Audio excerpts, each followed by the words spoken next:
Мисвак колдонуунун адеби.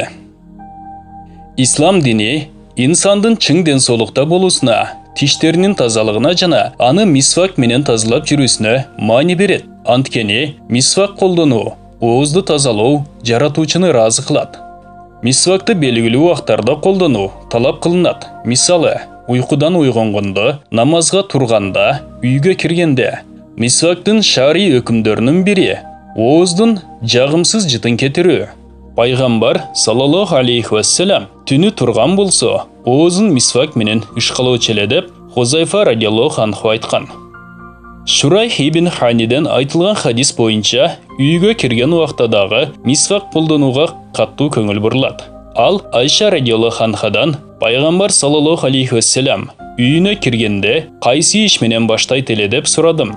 Анда ал мисвак менен баштайт эле деди.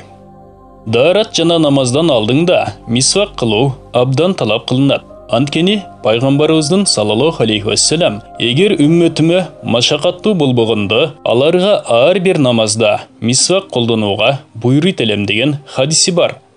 Мисвак кургак арак чыгачынан болуусу мустахаб. Эгер ал дарак болбосо, анын ордуна колдонула турган жаңы колдонмолор кол жана электр щеткаларда эле боло берет.